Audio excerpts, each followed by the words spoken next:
Hey viewers and friends, Andrew back at you with another slasher review, and today I'm going to be reviewing the 1980 William Lustig movie Maniac.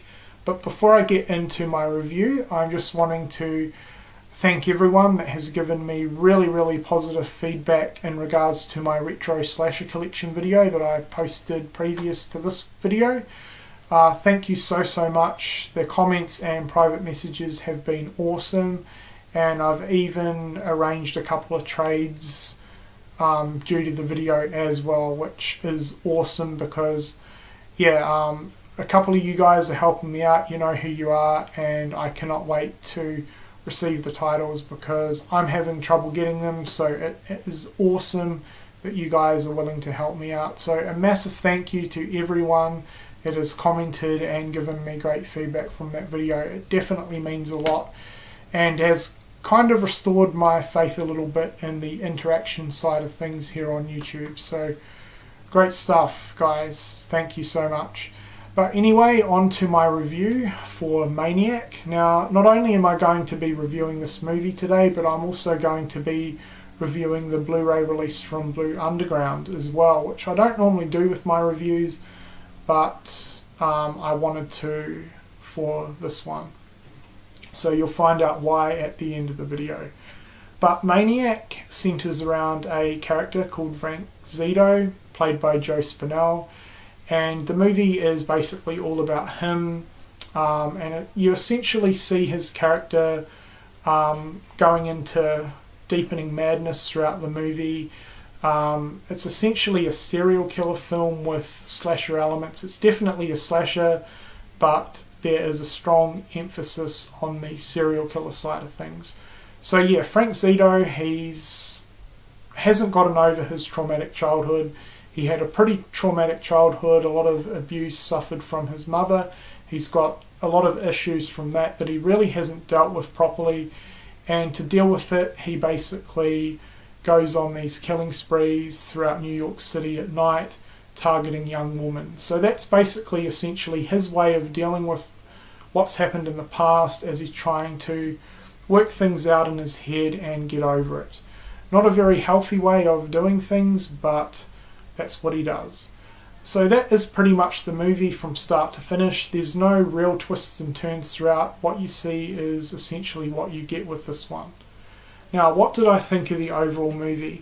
I thought it was bloody incredible. I loved it, and I've actually owned this movie for quite some time and really never got around to checking it out. I've heard a lot of mixed things on it. Some people love it, some people aren't so fond of it, and I kind of forgot about it, to be honest, because it's a fairly popular movie. It's one of the big boys. However, it doesn't really get mentioned too much, so I kind of forgot about it. But boy, am I glad I checked it out, and it was well worth the wait. I absolutely loved it.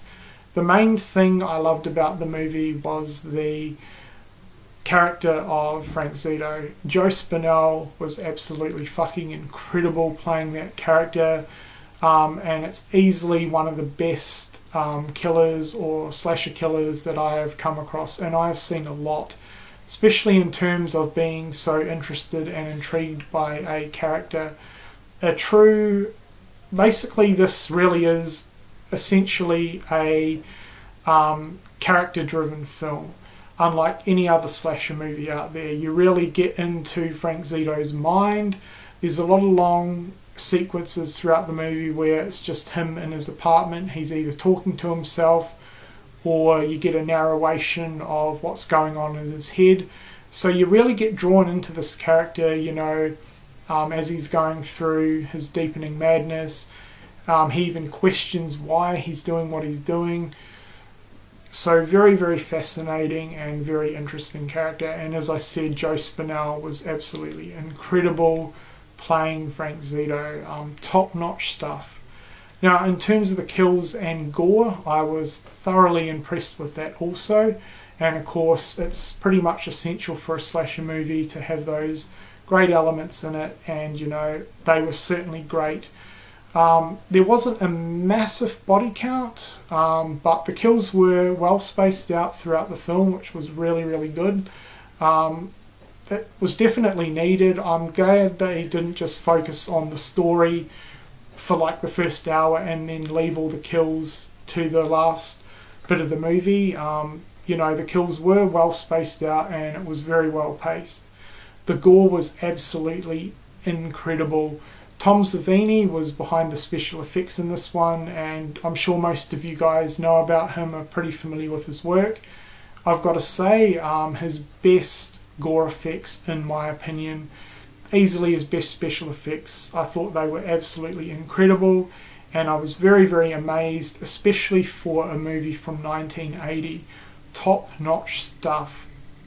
I'm not going to spoil any of the kills in case some people viewing my review haven't checked this movie out yet, but all I'm going to say is two scenes really stood out to me, and they're now amongst some of my favourites in horror history. One of them is to do with a couple in a car and Frank Zito has a gun. That's all I'm going to say. That was absolutely amazing. Then the second one that I definitely want to mention is near the end of the movie. It's not right at the end, but it's sort of like probably 3 to 5 minutes before the official ending of the movie, to do with the mannequins. Absolutely amazing. I was sitting there hoping that something like that would happen, and then it happened, and yeah, I was so satisfied with that. But yeah, amazing gore effects and some very, very great looking kills. Now, this is a very disturbing, sleazy, gritty and grimy movie, so it's probably not going to be a film for everyone, but I personally have to give it my highest recommendation. I thought as an all-round movie it combined everything together perfectly, and you know, it's a truly one of a kind within the slasher genre. Honestly, there is no other slasher movie out there like this one, so for that alone, absolutely incredible. So for an overall score for Maniac, I'm going to give this movie a 4 out of 5, and it definitely gets my highest recommendation. So if you're a fan of 80s slasher films and you've yet to check Maniac out, do yourself a favour and do so. Right, now on to the Blue Underground Blu-ray release. Kind of disappointing actually, which is why I wanted to talk about it. In terms of special features, it is very, very good though. There's a couple of audio commentaries, some different interviews, behind the scenes, theatrical trailers, stuff like that. I haven't checked out any of the special features yet. However, I'm definitely keen to check out one involving the makeup effects from Tom Savini, so I'll be checking that one out. Now, in terms of picture quality, very, very disappointed with this one.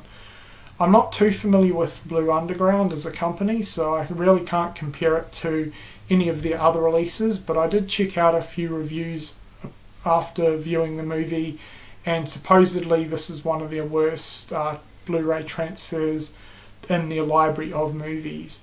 And you know, certainly shows very, very grainy and very poor in terms of picture quality. So I definitely wanted to mention that in case anyone is interested in picking it up on Blu-ray. Now, I didn't check the two. This is actually like a Blu-ray DVD combo pack, and what I probably should have done before the reviewers chucked the DVD on and sort of done a bit of a comparison in terms of the picture quality, I didn't do that. So apologies for that.